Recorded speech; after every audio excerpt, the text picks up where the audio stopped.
Ydy e'n dal i aros yn y swyddfa?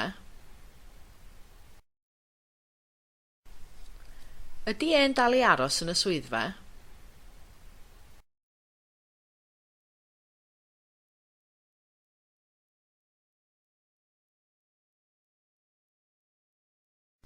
Dwi'n dal i siopa yn Morrisons. Dwi'n dal i siopa yn Morrisons.